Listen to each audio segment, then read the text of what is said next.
રાજ્યમાં 8,000થી વધુ ગ્રામ પંચાયતોમાં ચૂંટણી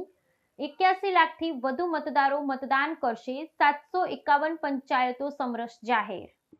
રાજ્યની 8,000થી વધુ ગ્રામ પંચાયતમાં ચૂંટણી 81 લાખથી વધુ મતદારો મતદાન કરશે 751 પંચાયતો સમરસ જાહેર ગુજરાત રાજ્યની 8,000થી વધુ ગ્રામ પંચાયતોમાં ચૂંટણી યોજાવા જઈ રહી છે જે ગ્રામ સ્તરે લોકશાહીના મહત્વપૂર્ણ તહેવાર રૂપ છે આમાંથી 751 ગ્રામ પંચાયતો સમરસ જાહેર કરવામાં આવી છે જ્યાં સહમતિથી પ્રતિનિધિઓની પસંદગી થઈ છે અને મતદાનની જરૂર રહી નથી બાકી રહેલી 3,656 સરપંચની બેઠકો 16,224 સભ્યોની બેઠકો માટે લગભગ 81 લાખ મતદારો પોતાના મતાધિકારનો ઉપયોગ કરશે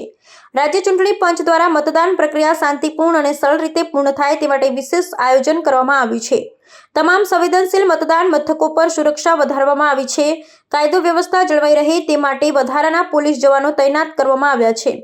વડીલ મહિલાઓ અને દિવ્યાંગ મતદારો માટે વિશેષ સુવિધાઓ પણ ઊભી કરવામાં આવી છે ગ્રામ પંચાયતની ચૂંટણી માટે ગ્રામ્ય વિકાસ અને સ્થાનિક સમસ્યાઓના ઉકેલ માટે મહત્વપૂર્ણ છે કારણ કે ચૂંટાયેલા પ્રતિનિધિઓ ગામના વિકાસ અને સરકારની યોજનાઓ અમલમાં મુખ્ય ભૂમિકા ભજવે છે ચૂંટણી બેલેટ પેપર દ્વારા યોજાઈ રહી છે અને મતદાન પૂર્ણ થયા બાદ તરત જ મતગણતરી કરવામાં આવશે પરિણામો ગામોના આગલા નેતૃત્વને આકાર આપશે રાજકીય પક્ષો અને સ્થાનિક આગેવાનો દ્વારા પાણી રસ્તા શિક્ષણ આરોગ્ય જેવી મૂળભૂત સમસ્યાઓને ધ્યાનમાં રાખી જોરદાર પ્રચાર કરવામાં આવ્યો છે મતદારોમાં ઉત્સાહ જોવા મળ્યો છે અને વધુ મતદાન લોકશાહીના મજબૂત થવાનો સંકેત આપે છે